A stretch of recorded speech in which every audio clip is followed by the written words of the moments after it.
played a very small gig for your band at the Paradiso, the small room. I heard some of you say, I don't know who it was, I can actually touch you. Yeah, it's been a while since we've been on a stage where we can reach out and actually touch each other from the microphones. But it's like Sistine Chapel.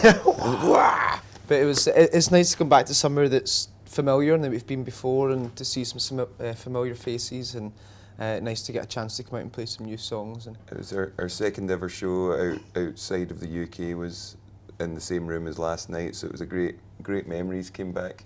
It was I think it's almost 10 years ago since we first played that room, and it was we had a great time then, we had a great time last night, so it's great to be back.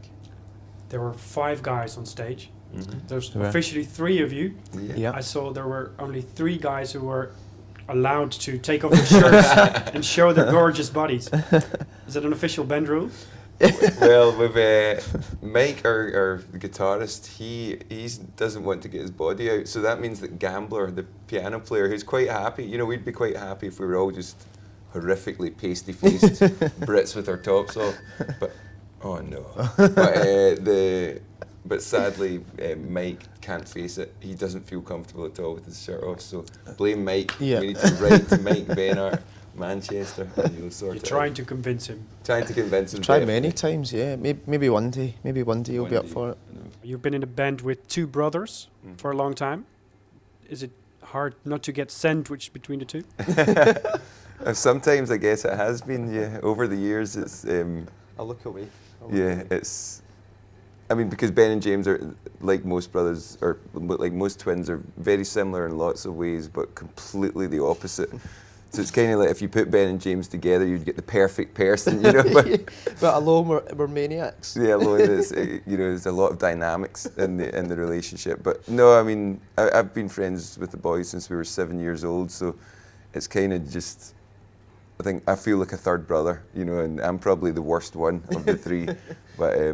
No, it keeps us very close. You know, I think that's why we see ourselves as perhaps slightly different to most bands, and that we see this as more of a family, you know, and rather than just, you know, musicians. You know, a lot of people start bands and they're maybe 19, 20, and they don't know anything about the other people in the bands, and I think we probably know a bit too much about each other. Left my heart like an abandoned car.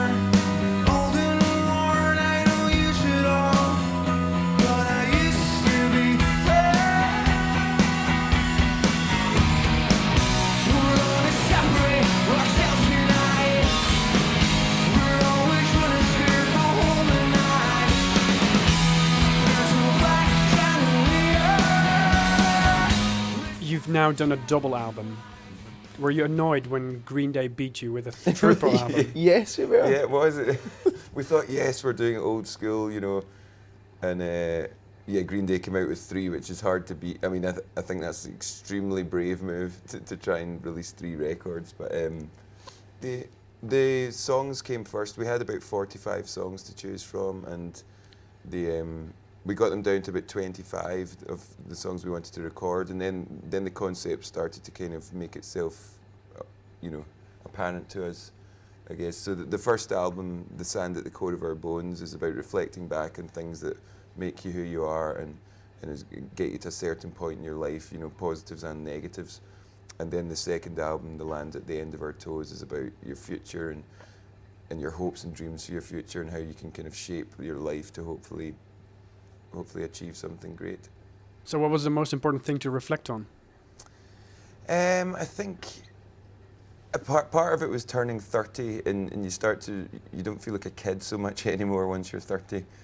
And, you know, I guess you reflect on how relationships change over the years, you know, especially between myself, James and Ben, because we've been in a band since we were 14 years old. And, you know, and there was a point really where we kind of drifted apart from, or Ben was kind of drifting away from the band, and perhaps is focused on the music, and a lot of it was reflecting on how that had slowly happened over the years, and how, you know, you can sometimes see that things are changing, but you don't kind of face up to it at the right point, and perhaps you wait until you reach a really tough time where things come to a head, you know, and Ben stopped drinking, you know, in this last Ben stopped having drinking this year. You know, just because slowly over the years that, you know, drinking kind of taken hold of him, and you kind of see this, looking back, you see the signs of when these things were happening, but it really takes a kind of horrible moment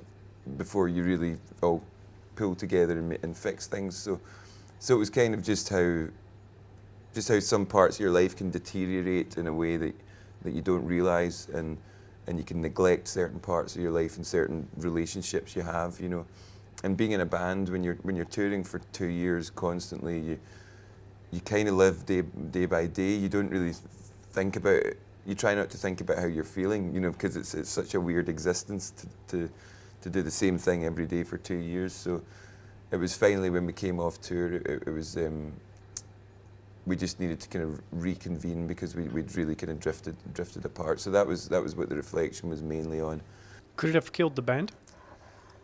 Well, normal band, I would say it would have split up a normal band. I think because Ben and James are twins, and because I've known them for so long, like 25 years, we're kind of a different thing. You know, when it started to happen, we didn't really think about the band. It was more about our friend, our brother, and that we could, you know, make feel better and fix, you know, make him happier in his life, and therefore it would make us happier. So it was more of a friendship and a family angle that we took it from. But I do think other bands perhaps would have crumbled under it, but we're fully committed to this in every way, you know, and it's, as I say, it is more important than just being in a band. It's more than that. It's pretty much everything we do. It wasn't really an option to split up, you know. I don't know if when you're staring something difficult in the face, you know, it's easy to shy away from, but like Simon said, that just wasn't an option for us, you know. He's your brother, right? Exactly, Yeah. exactly, and we've come too far, we've done too much together to let it drift away through sort of negligence or not trying hard enough. So it was important that we brought things back together, and you know, we did that. We went out to Santa Monica to make the record. You left my heart like an abandoned car, old and worn, I know you should all, but I used to be free. We're gonna separate ourselves tonight. We're always gonna skirt for holding eyes. There's no black chandelier, there's casting shadows and lies.